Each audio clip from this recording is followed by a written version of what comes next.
Dreams, wishes, whims, and truth. The only truth really is action, because I'm doing this video because I have another company that y'all don't know about, because that's hustling. That's hustlenomics right there, having multiple streams of income. And I was bringing on a new client with this new company. And I was like, wow, we're just sitting around discussing the scope of the project and how things were going to go. And it got me to thinking.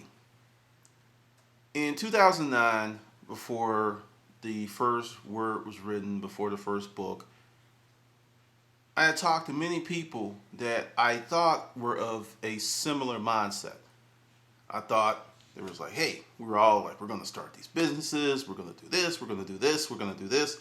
And I was really hesitant to tell people that I was writing a book because I live in Atlanta.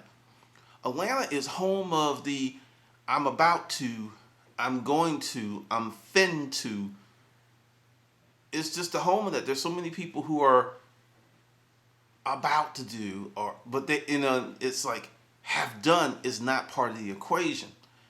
And I looked, and I just did some quick calculations this morning of all the people that I've encountered since 2009 up to now that I know or know of that were going to start businesses. And I took that number and I actually subtracted the number from the folks who actually started businesses. And it was kind of crazy because we're talking well over 200 people. And out of those 200 people, 8 have started businesses. 8. And I really started thinking about this. Like, what the hell?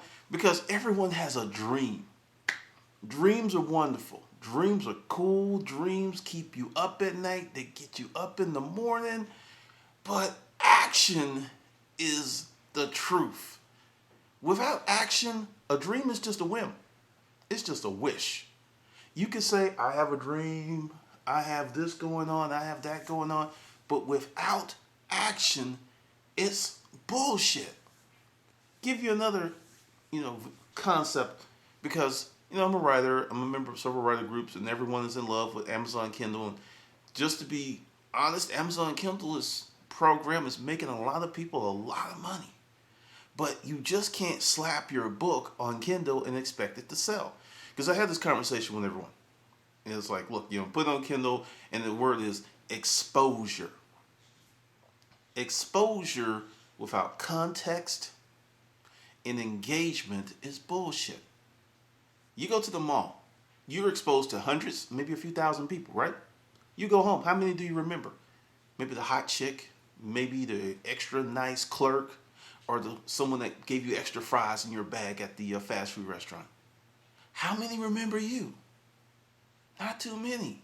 Because there's no engagement. There's no context. You're just another number in mall 10876. That's all you are. Just another number. Just another part of the machinery. But if you had like this shirt on that says, I love everybody, or I'm giving away free donuts, or I'm giving away free balloons, a large percentage of people will remember you because there's some context. It doesn't have to be over the top crazy. It doesn't have to be something super fragilicious, exalidocious. It could just be different. You need that context. And how to wrap all this up is there are people that think having a dream is enough. I have a dream. I have a book inside me. This story that I have is so unique. It's so wonderful. Okay, where is it? I'm working on it. And I'm year 12 of working on it. The simple fact of the matter, and this for anyone that wants to be an aspiring writer, a novel is anywhere from 50,000 to 90,000 words. Let's take the 90,000 words. If you sat down somewhere, Starbucks, your car, used your phone, and you wrote 250 words per day, that's it, and you had the consistency to keep that up for a year, that's a 90,000 word novel. 1 year. Writing is not about the muse coming to tap you on the shoulder and it's like, hey, we're going to make something beautiful happen. Writing is about sitting your ass in a chair until words are on the screen and not getting your ass up until the words are enough words on that screen per your goals. That is writing. People make it to be romantic. They make it to be crazy. And the whole thing is like the same thing with dreams. There are people who are in love with having a dream more so than being engaged to take action to realize the dream. Because see, this is another sneaky thing about dreams. You have a dream, you accomplish it, what's next? That's a problem for some people because people have very limited dream pools. I'll give you one of my dreams because the thing is, early in life, I had to learn how to dream new dreams. My dream was join the military. I was in Hawaii. I was working out with all these cool people, had this great gym. I was getting all this weightlifting information. I was getting strong. I'd go on Soldiers Field and sprint. And my dream was to go back home, enroll in the University of Alabama, and walk onto the football team. That's what I was getting ready to do. Then life happened. My mother was legally blind. There was no one else to support, so I re-enlisted for another 3 years to help out the fam. So I had to learn how to dream new dreams because at that point, I had moved on, I became older, I had gained responsibilities, so I couldn't go back and do that. And it was very, very depressing. Then one day I was like, okay, what else can you do? And I was just like, because it was bothering me. It was seriously bothering me. And I know there are people that have these dreams that are unrealized that hunt them for the rest of their lives. You have to dream new dreams. There is no limit on the number of dreams you can have. This dream didn't work out, dream another one. Come up with something else. So part of that process is the abundance mindset, because there are many people that have, and this is rant, and this is going to be all over the place, the soulmate theory. Like there's this one person in the universe that is your perfect soul mate. Do you know how limiting and debilitating that is? Because that's just saying you got one shot at true love. One. Just one. I'm sorry. The God that I believe in is more about abundance. I don't think you have one shot at true love. You have several shots at true love as you develop and evolve yourself and become a better person. Because every time that you raise your level of humanity and you become a better person, what you draw to you increases. As you become better, the people that come into your life get better. Like, I had some videos up that were talking about my former dating life. And when I changed me, that shit stopped. I will say this to anyone out there. If you are drawing losers, users, bums, crazy people, that's something in you that's drawing them to you. And until you internally go in and figure out whatever the hell that is, they're going to keep coming to you because you are a magnet for them. There is something in you that's drawing them to you. And until you fix that, that's going to keep on. And a lot of women are like, no, I'm not drawing Leroy or broke dick Pookie. I'm not drawing. Yes, you are. There's something in you that brings them to you. As you increase your humanity, your spirituality, as you become a better person, what comes into your life will change. I'm seeing it. I'm living freaking proof. Every time I have a need or something I need done, someone shows up that can now help me because I've changed. You got to change that energy. You have to change that energy. And with the dreams, you have to change your energy from I have a dream to I am working on my dream to my dream is in action. Because I did a video not too long ago and I was talking about don't tell people your goals until they get a little strength, a little bones, they get fleshed out, because dreams are like infants. They're very fragile. They're very fragile, and it doesn't take much to knock one out the frame. So you have to guard your dream, but you also have to work on it like a demon, because when I look back at the number of people who said they were going to start a business versus the number who actually did, it was shocking. It was seriously shocking, because I recently started running into people I used to network with in my former life when I was selling contract office furniture. And I was a member of this leads group, and everyone in that leads group went on to start their own business. Every last single person. And it was probably the best leads group that was ever in, because if you've ever been in sales and you network with leads groups or do whatever, a lot of people just show up for the coffee. That's about it. They don't come with any leads. They can't open any doors for you, but they're just there and they're nice. They're very nice, but they're fucking ineffective. So that just kind of stood out to me that this group of people actually built some stuff. And as you have your dreams, you have to reorientate yourself where you are a doer. Because I had a bad habit of saying, I'm going to do this, I'm going to do this. And I wouldn't do it. And that left me feeling despondent. That left me feeling a little dejected because I'm putting this stuff out and then I didn't take action.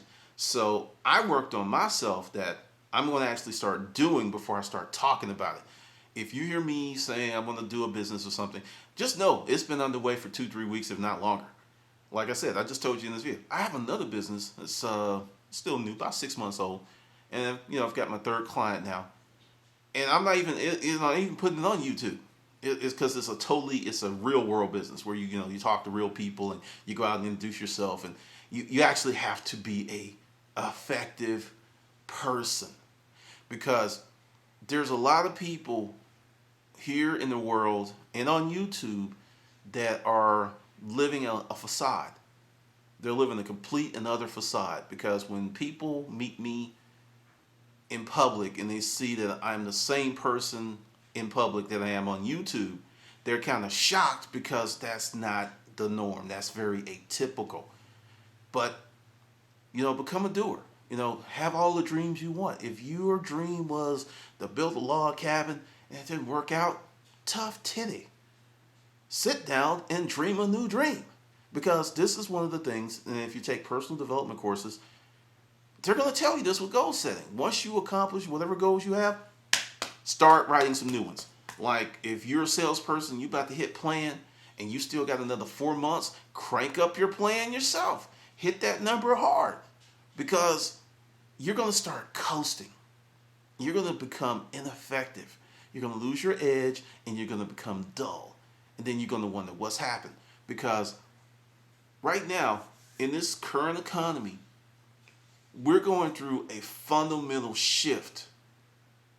Things are really shifting around, because if you're artistic, this new world's going to be yours. If you're creative, an entrepreneur, a person that can come up with concepts and actually implement, the world is going to be yours. I was telling my new client, there's so much opportunity out there that is staggering.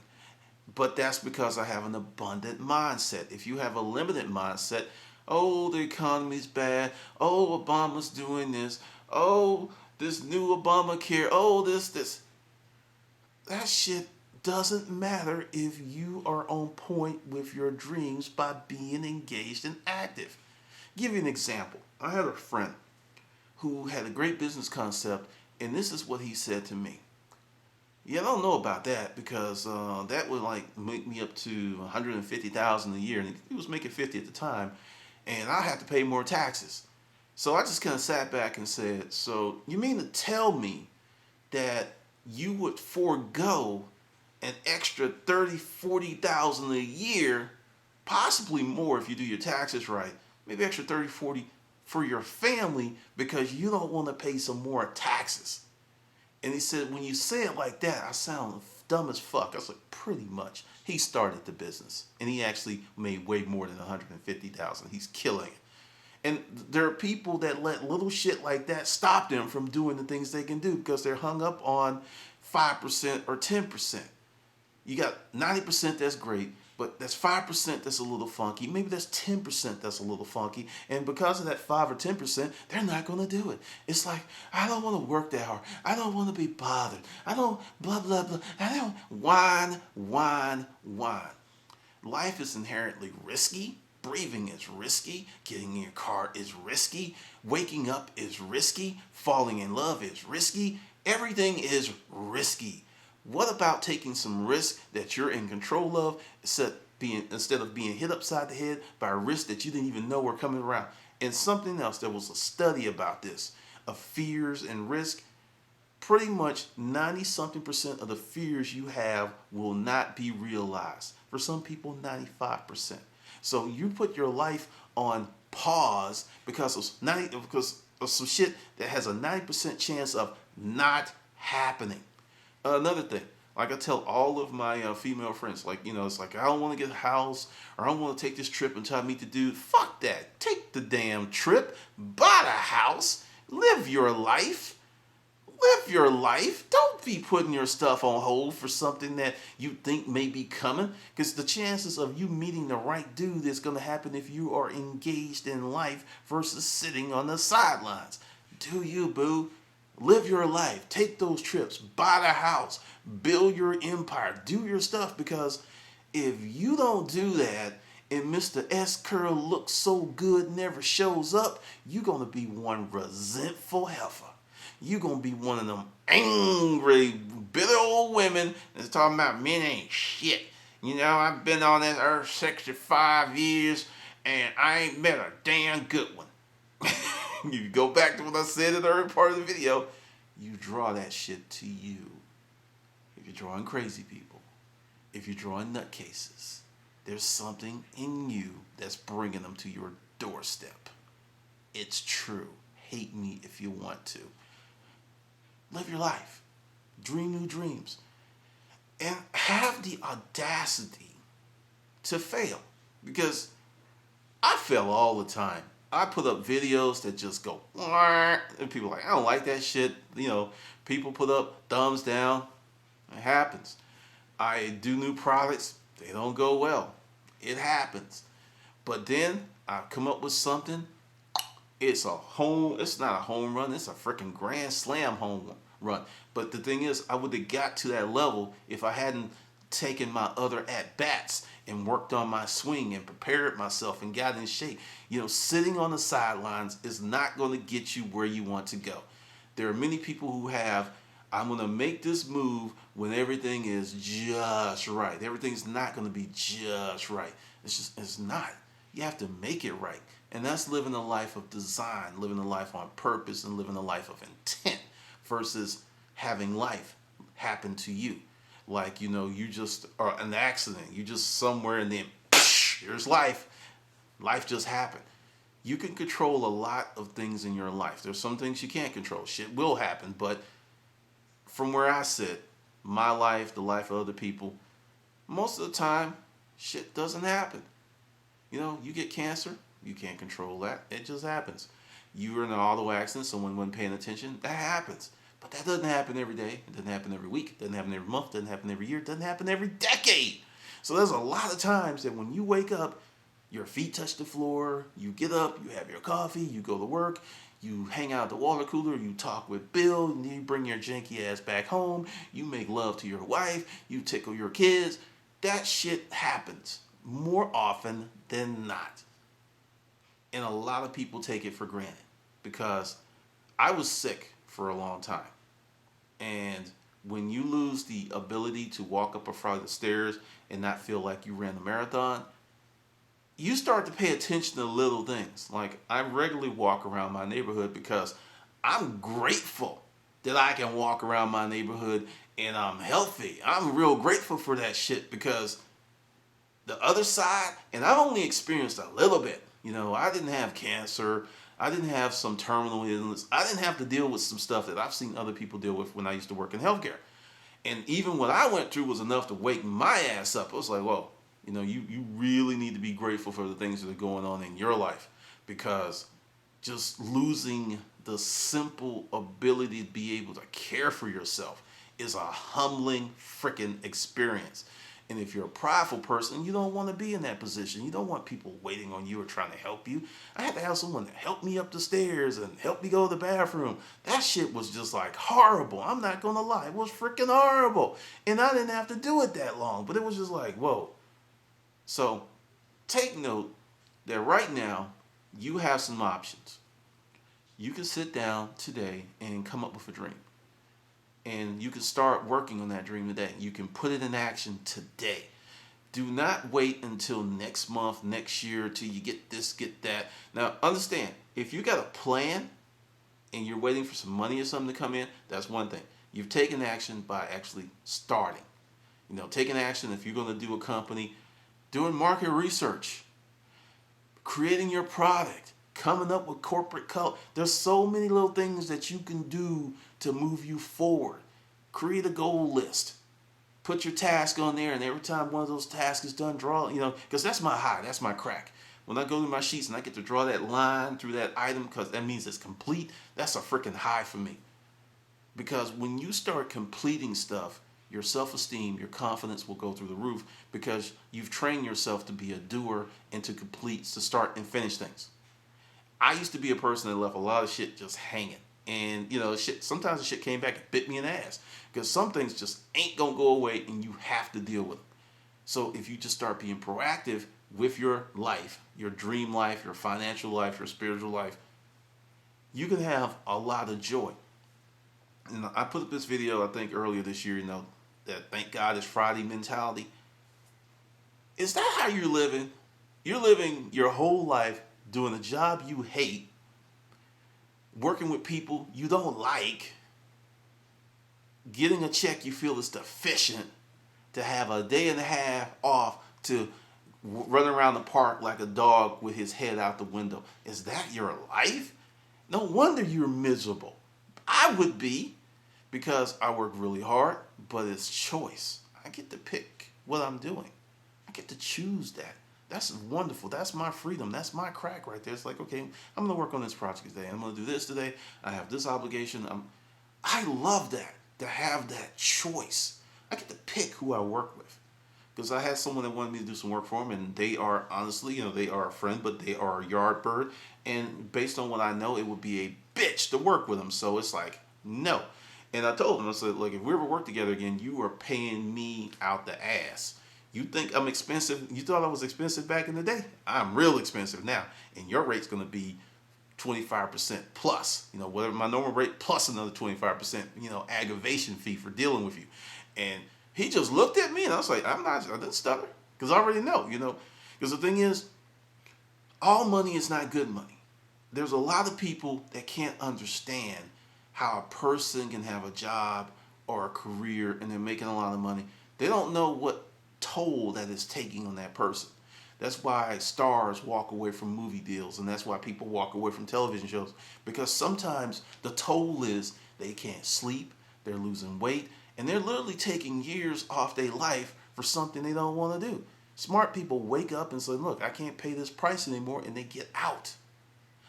People who've never had anything like that cannot understand, because all they're doing is looking up and they just see the money. And they just see the money. And they just, if it was just me, if it was your janky ass, you would do the same thing if you were that person.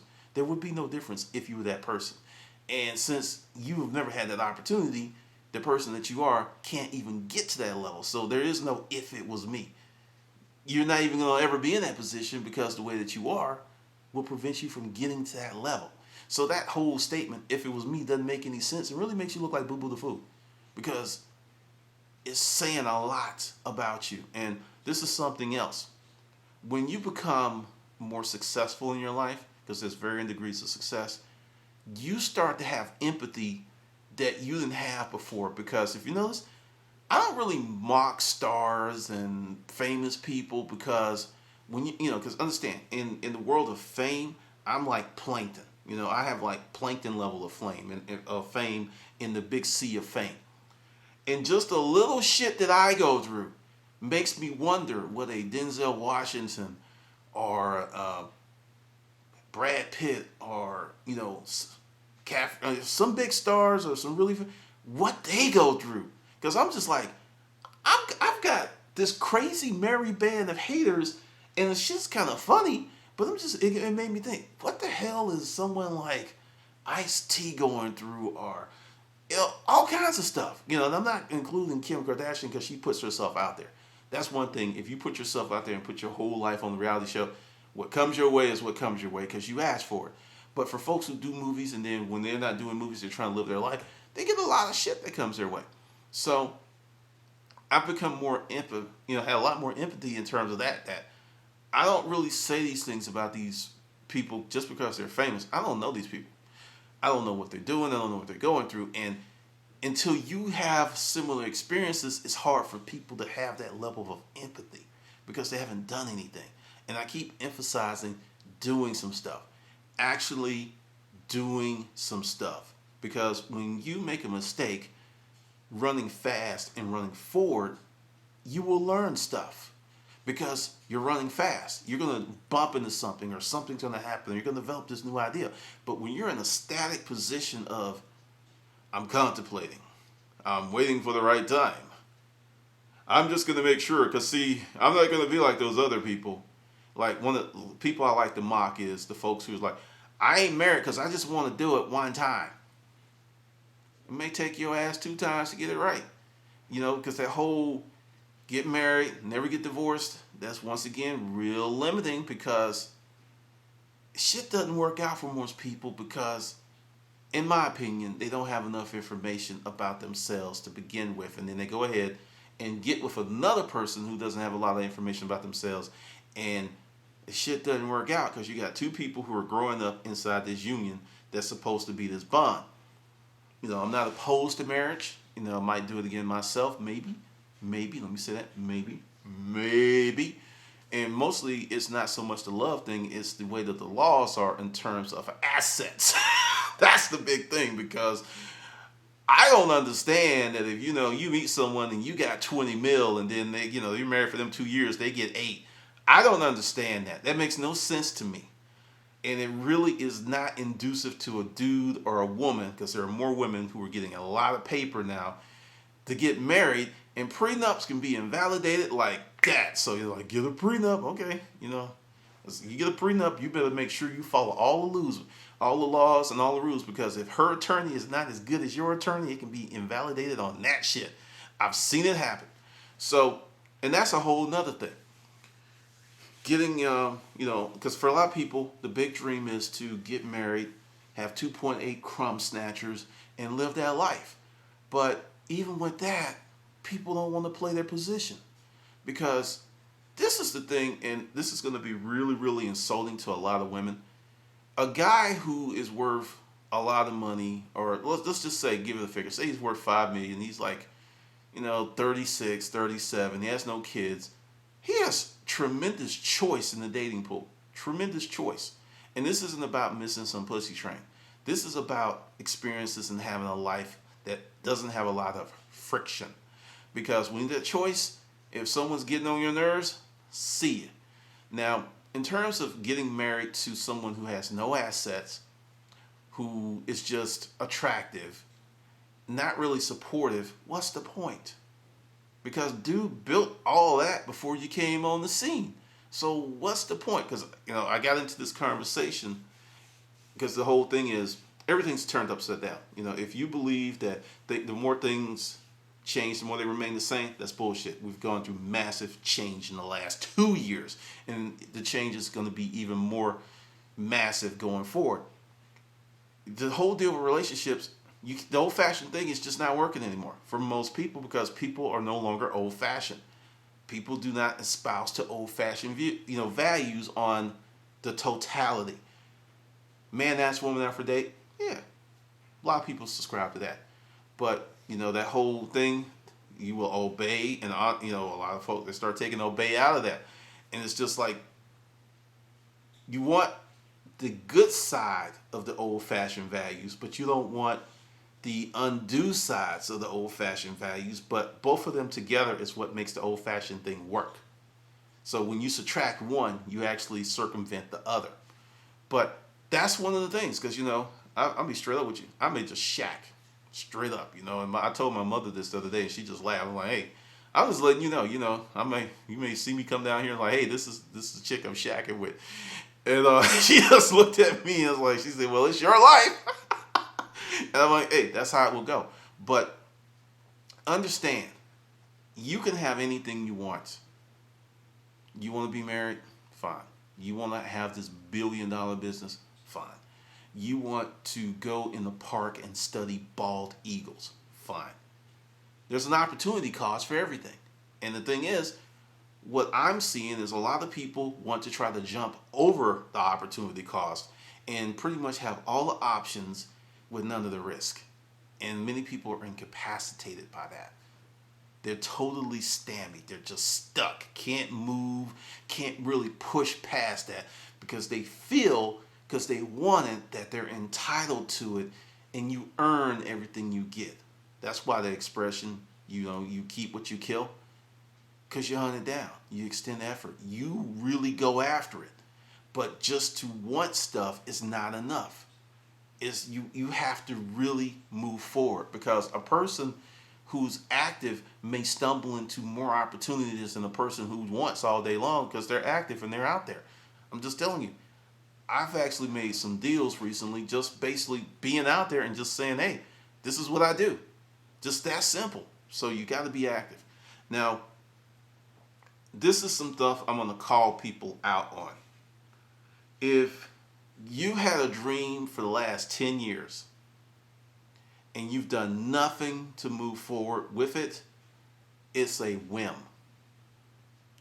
If you had a dream for the last year and you've done nothing to move it forward, it's a whim. Stop calling it a dream. Because a person who wants to write a book, and if they write 50 words a day, every day, and it takes them 3 years to get there, they are much further ahead than you are, because they are actually actively working on it. Because this is the thing. If you do road trips, have you ever noticed that, if you're a speeder, because I'm kind of like a hybrid. Sometimes I speed, sometimes I just put on cruise control and hang out in the right-hand lane. And when I hang out in the right-hand lane, I notice that people who pass me, I keep catching up with them. And they'll pass me, and I'll catch up with them. And my speed has not changed at all. Unless I have to get around like, silly slow pokes, somebody that's doing like 45, and then I'll have to get around. But I notice that time and time again over the years, it's just, they're like going.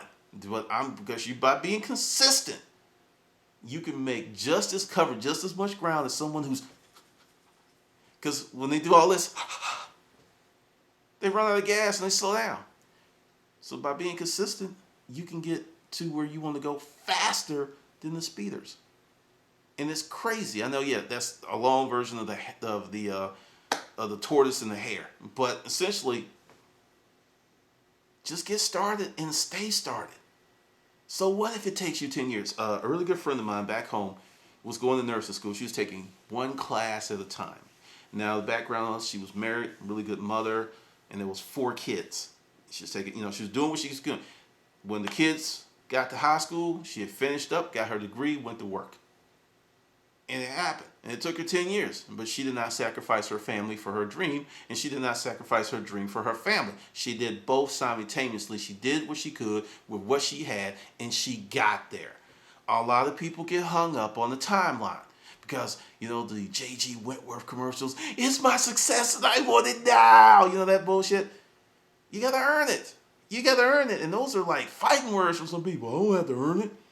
And I saw a comment in one of the YouTube videos I did that, when you're driving around in your nice car, how can you be happy when you see people on the street? What the hell does one thing have to do with the other? It's one thing if you put them on the street to get that car, okay, I get that. But if you've followed your dream, lived your life, did your passion, it has nothing to do with it. Because I'll tell you straight up, I used to be a scrub. I used to be one of those people on the street with the wrong mentality. And until those people on the street get the right mentality, they're going to stay on the street. And I'm about to tell you something else that's even more harsh. There's going to be a lot more on the street because they got the wrong mentality. Right now, we have unprecedented opportunity. And people are like, what? What are you talking about? There's so much opportunity for those who have an abundant mindset. It's scary. And for those who have the lack mindset, and see, this is another thing with the dreams. The lack mindset or a compression mindset, you're trying to get as much as you can with putting the least amount out. Now, I want you to examine that. You want to put out the minimum, but you want the max. How does that really work in your mind? You you see it in the resale community. I buy something for $1, I get $50. People get butthurt when they can't get something for $1 to $5 and make $50 to $100. That shit's atypical. That's not the norm. The norm is you might spend $20 and make $40, $50. That's norm. That's more doable. That's more realistic. But that is a killer character flaw, to want to put the minimum out and get the max. Sometimes you can, sometimes you can't. Just depends on you and where you are with your game. So just something for you to chew on. Do you have a dream? Do you have a whim? Or are you just making wishes like a kid? What are you doing? It's your life. The hours are ticking by. So either you're going to get up on that pony and ride, or you're just going to fall down on the dirt, scoop some dirt over your face and your body, and just go to sleep and let it be what it be, because either you're growing or you're dying. There's no middle ground. All right, this is Glendon, and I'll see you on the good side. All right, it's just us. So this is the deal. What I'm doing is a real different one here, because at the end of these videos, because everyone doesn't make it in the video, and I know this, and this is also part of me testing stuff. So I'm gonna make this deal for you, and it's all 3 of my audiobooks. Okay, that's part of the deal, and full membership to the Hustler Mindset Project for $89. Now the full membership is for 1 month. It's a limited deal, but 3 audiobooks and 1 month full membership. You get Hustler You get Reselology and the other little stuff I'm doing in there. You get all of that for 1 month for $89. How do you get this? You go to storageauctionshogun.com, hit the contact form, and say, gee, I want the $89.95 special, which is 3 audiobooks and 1 month full membership to the Hustler Mindset Project. And that's how you'll get it. Give me a few hours to get it set up, because I have to manually do it because I'm adding 2 different things. But that's what you can get by making it to the end of this video. All right, this is Glendon, and I will catch you on the good side.